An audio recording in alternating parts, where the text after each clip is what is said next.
Hello, everybody. It's Mike Yao with Fire in the Head Productions and the Savage Kingdoms role playing game. Speaking of which, this is a big announcement. I sort of hinted at it. Well, actually, I didn't really hint at it. I told some of my playtesters slash players, guys that have been with me for several years with Savage Kingdoms, if not the whole entire decade, as playtesters and players. So I sort of told them this news that's coming up, and then I kind of hinted at it on the Kickstarter page about the Heroic Adventures um, Kickstarter page. So anyway, just get right into it. So the big announcement is that there will be a new edition of Savage Kingdoms. So I'm not calling it fourth edition because it is the fourth. But fourth edition has some negative connotations with D&D. I know this is not Dungeons and Dragons. It is tabletop role playing game, role playing, but it is not D&D, as you all know. It does use a D20, but it's only a single D20. It's not the D20 system. So yeah, big news. I say I think this is not maybe quite official. This is like soft official. We'll be doing a fourth edition at Savage Kingdoms. So I know I've been working on Red Sun, which I've talked about and even touted a little bit, and that's still there. Um, but I've been kind of like doing some demo playtesting and kind of feeling it out with people at Dragon Con and with my local groups and kind of secretly and covertly gathering data and information about what people prefer and what they would see. And there's excitement for both games, but I still think there's a little bit of a tight loyalty, as small as the game is, to Savage Kingdoms, and I kind of have that as well. Um, so Red Sun may happen. It may just happen as a non-kickstarted project that's basically free. So I designed a game called Mythic West, which has kind of done that. I have it kickstarted. It's just a PDF. If you guys want it, let me know. I'll probably just send it to you for free. I've sent it to several people. It runs off the Savage Kingdoms D Exploding 20 system. So yes, fourth edition. So why do you ask? Like, well, why is there already a fourth edition? No, I don't want to call it that, right? But it is a new edition. Let's say that of Savage Kingdoms because well, it's been 10 years. It'll be 10 years next year. Oh, and by the way, let me preface it. It's not coming up super soon because third edition of SKSL is well, the core rulebook actually was 3 years ago. So 2020. Can you believe it or not? That weird year, right? That nobody can remember. But next year I'll make it 4 years. The Savage East was the second book in that third edition series. Will be 3 years old next year. And those of you, I've talked about this before, but those of you who don't do any indie game design, you probably know this information, this lore that in order to keep that game prevalent, especially if you're a very minor indie game like this one, you have to kind of do a new edition about every 2 to 3, 4 year, maybe 5 years at the most, but they say really around 3 years, because once you do your core book and then maybe a second release in the series, possibly a third if it's like a fairly popular indie game, the game kind of peters out and it's sort of because you just don't have the company behind it to keep doing marketing and promoting, right? So it kind of makes sense once you think about it. Dungeons and Dragons has only had fifth edition, although technically this has been 5.5 editions, really six if you want to call it that. Um, and not quite 50 years, it'll be 50 years next year. And the reason being because they're massive, right? It's the tabletop role playing game that most people think about. So they don't need to release new editions. They just keep releasing new material within that edition because you can just extend it out, right? So all of that said, prompted me into thinking that you know what, maybe I'll just do I almost said it, a new edition of SK. Um, and another way I would justify it, so I wouldn't do another edition. In fact, I even said third edition. I think I told a couple of people that's probably going to be it for the SK game line, and I would move on to other projects, hence Red Sun. But I decided, I'm like, you know what? I still think I can do Red Sun or not. Maybe I'll just release it as the PDF thing that I talked about, like Mythic West. Um, uh, but even if I do release it as a hardcover and do a Kickstarter, I could do that in a couple of years down the line or whatever. So I'm no spring chicken at all, but I am still interested in this stuff, despite kind of getting up there in age. But if anything, I have perhaps more of a desire for it as I experience, right? I kind of understand what works a little bit more and what doesn't work, and what I like and what I don't like, and that kind of thing. It's just the aging process, right? Anyway, so Yeah, new edition. So again, it won't be till next year. Another reason next year is significant is that is the year of the dragon, which is the year I was born in, appropriately enough, some might say. And it will also be the 10-year anniversary of Savage Kingdoms. So I may even call it like the 10th anniversary edition. I don't know. That's a little, I don't know, maybe. I don't really want to call it the 2024 edition. I'm sort of calling it that now just as a placeholder. Definitely not calling it 4th edition. Or I might come up with some snazzy name like the Dragon Edition, since it's Year of the Dragon, and that was the year I was born, blah blah blah. I don't know. I'll mess around with that. But in any case, that doesn't really that's neither here nor there. That's a little bit down the line. I am actually have been already. I've already got my design goals figured out. I've even got uh, some of the rules written and the changes I will be making. I'll share some of those really quick right now, so that there's a little more content with this video, right? And some of you hopefully will be interested. So some of the rules, and I do have like this sheet that I printed out and I displaced it apparently. I no longer have it, but I'm going to just kind of go from memory. Besides, I don't want to share everything right in the one video.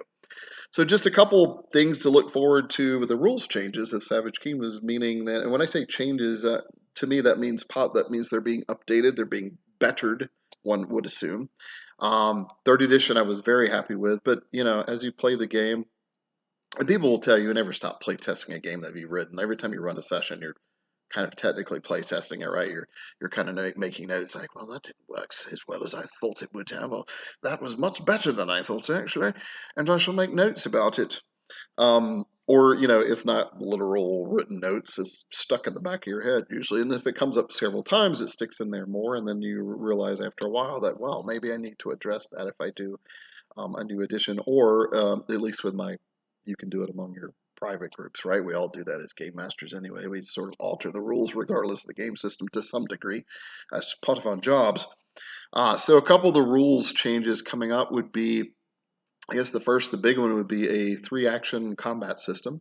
I have that in Red Sun and just play tested really well. I wouldn't say super well, like, but really well, like on a scale of 1 to 10, like a 7.5. Uh, but really well overall. I think the only reason that it wasn't like a 9 or 10, like I would imagine, is because we're still getting used to 3 actions. And so one of those actions, typically in many game systems, is kind of a throwaway action, like drawing a weapon, which would actually be an action. So the 3-action system is really cool because it tracks more specifically what's happening. And so in some systems, including Savage Kingdoms, a free act, what would have been a free action, in most cases will now be an actual action. However, so that's, you're like, oh, okay, well, that's, what's the big deal? I just think it's easier to track, narratively speaking, and also in Savage Kingdoms and other game systems, 2 free actions would equal 1 action, right? So the point being, instead of just making it 2 actions, like in Savage Kingdoms editions before, which, you know, I still like the system, I'm still pretty proud of it. It's now, you now have 3, which you have more to do in a way, but it also tracks some of the minors. So I just think it's better overall. It also allows you to, it opens up a lot more possibilities. When I've been playtesting Red Sun with the 3-action system, the players get more excited because they feel like I've got 3 kind of cool things I can do. And again, some of it's illusory because one of the actions or even 2 might be kind of normally sort of minor. But it's just more fun to just kind of see what you want to do with those actions. For example, you could strike in combat if your weapon is already out, and then disengage as an action, and then move as your 3rd action. So you could, if you're already engaged in an enemy, you could strike, move away with your shield up, your weapon up, disengage in other words, and then use that 3rd action to actually move up to your mobility in a number of yards. Um, that's a really good example. Most battle spells will cost 2 actions, and this kind of handles a lot of things. It's like, well, I could still, you know, battle magic's supposed to be, particularly in Savage Kingdoms, very sort of difficult and very taxing, and that expresses that with 2 actions. However, you still have 1 action left to possibly move, draw a weapon. If you have a weapon already out, you can even attack. So you could actually cast a spell and still strike with your weapon in the next round. So your next question might be: is it like Pathfinder's? I think, yeah, I think it's Pathfinder has a 3-action system as well. It's not. This is not copied from them at all. I mean, I've heard of the system. Um, But once I heard of it and I came up with my own, I started kind of looking at theirs a little bit, not a whole lot, but so it seems like with theirs, you can with a single weapon, you could make up to 3 attacks, and I think the attack after the first is -5, and the second one is -10, I believe. So I'm not doing that with this system. I think that's too. I think it's too stand toe to toe and wacky wacky, and I think that's a little too. I think it's too many attacks.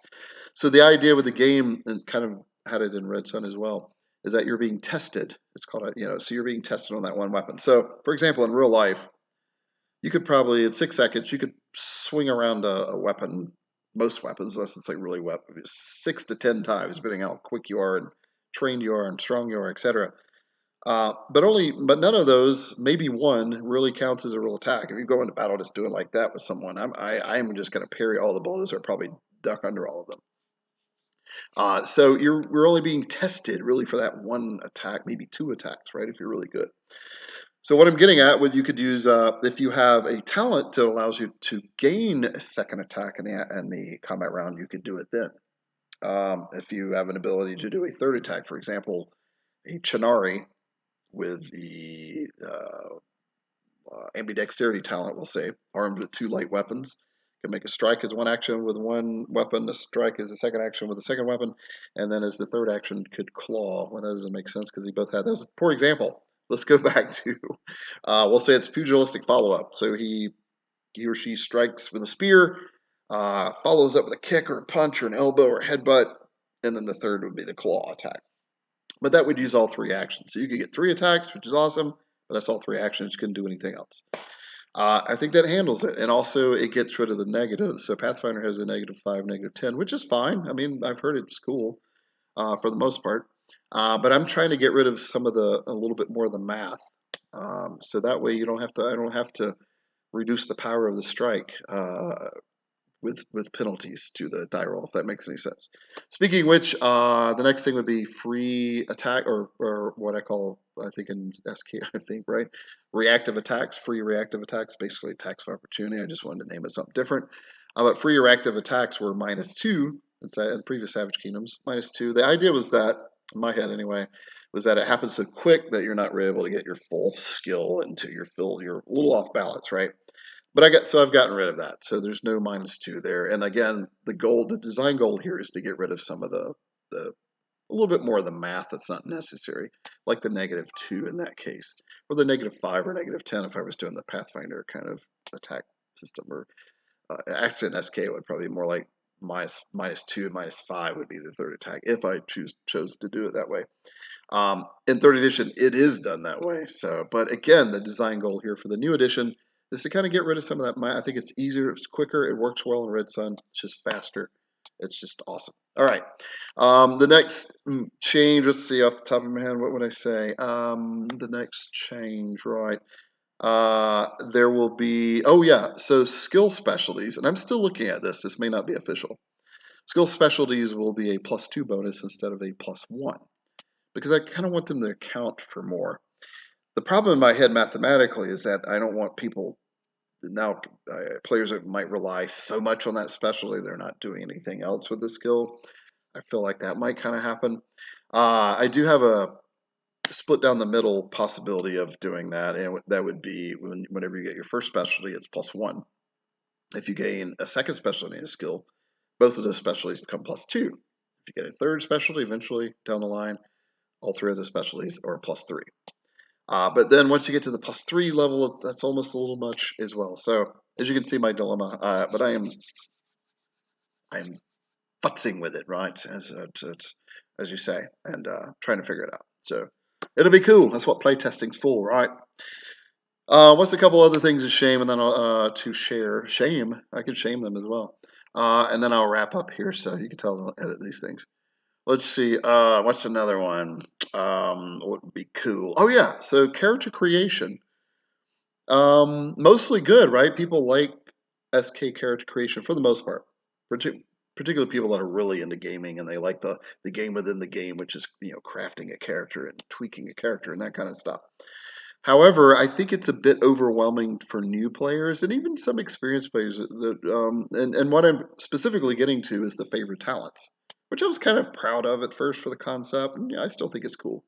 But I think it's a little slow with character creation. It can, once you get Savage Kingdoms down, like, I mean, I'm as the author of it, obviously I'm like pretty fairly adept at it, but I mean, even I can't really create a character in, say, less than 20 minutes unless it's just throwing down just very basic stats like creating an NPC or something. Um, but most people probably takes 30 to 45 minutes, maybe an hour if it's your first character in Savage Kingdoms, and maybe that's fine. Maybe you have that time. But I think most people don't necessarily want to spend that time. So I'm getting rid of the favored talents and favored weaknesses in order to have a pick system. And I kind of did this in Red Sun. This is kind of what gave me the idea. It's pretty simple. You basically would get, I haven't come up with the exact parameters, but right now I'm looking at for your race or culture, you get to choose two talents that are from a list. So in a way, it's almost like the favorite talents from before. The list is a little more shortened, and you're either just going to pick from those. I'm not going to worry about the point cost, or you might have 10 talents for a 10 talent points for a race talents, and then your calling will give you. I think right now I have it down as giving you three talents, but I might just back it back down to two, like in Red Sun. It'll be two or three that are from a list from your calling. So kind of like in past, particularly second and third edition Savage Kingdoms, you can choose a calling, right? And again, I'm probably going to design this new edition to where you don't necessarily have to have a calling, but it will give you more game benefits, game mechanically. So if you choose, say, for example, sorcerer, the sorcerer as your calling, then you would choose two or three talents from that sorcerer list, and then you would have your cult, race, or culture talents. So already you have a little package of things that express what you are: your race, your slash culture, and your calling slash profession. And then from there, you'll end up with like I think right now I have it down as 10, yeah, 10 talent points to spend on any other talents left over. So this gives you a couple things. So you get your basic package of what you probably should be based on your culture and your calling.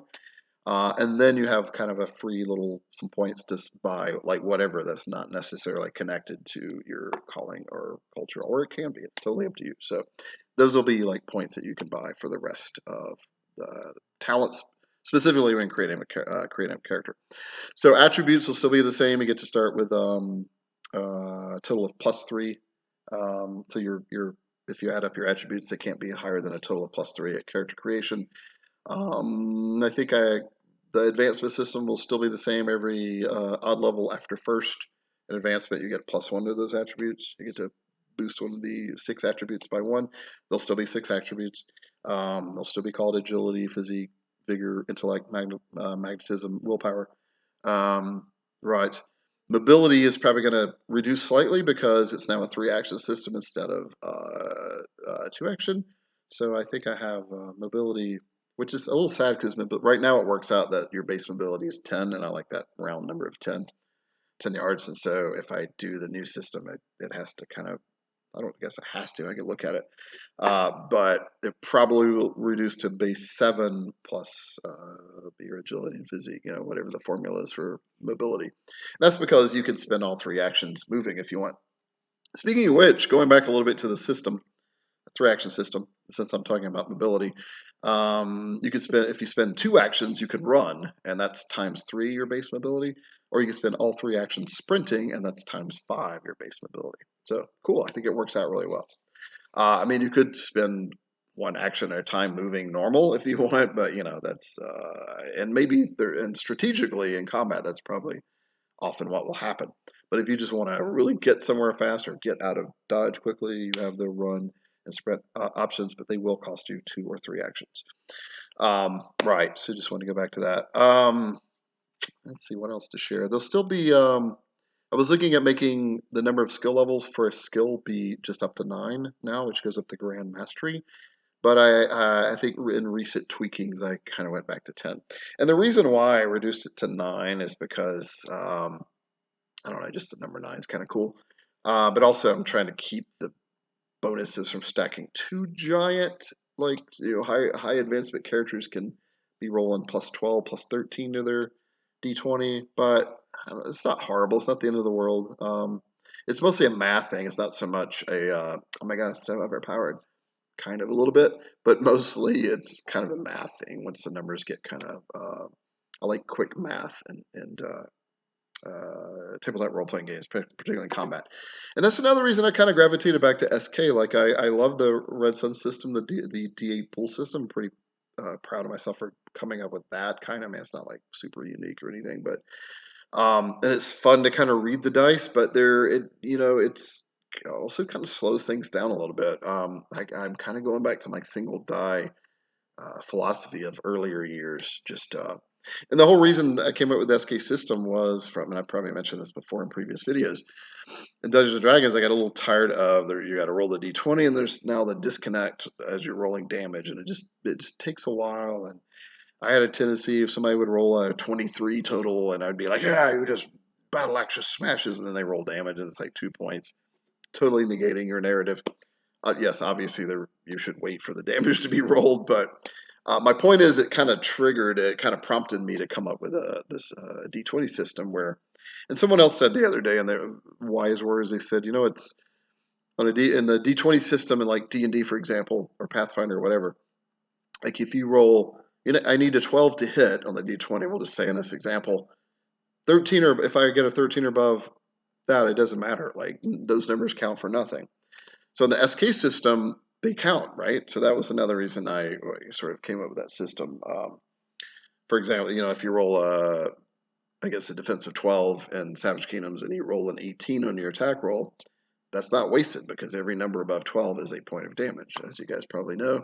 And if you have armor piercing, that's another bonus point or two, or up to three in some cases, depending on the weapon type and how well made it is, etc. All right, so what else can I share? We're at 22 minutes. Maybe it's long enough. Maybe I can go into some more things. Don't know. Oh right, I shared this on the Facebook Insider group for Savage Kingdoms.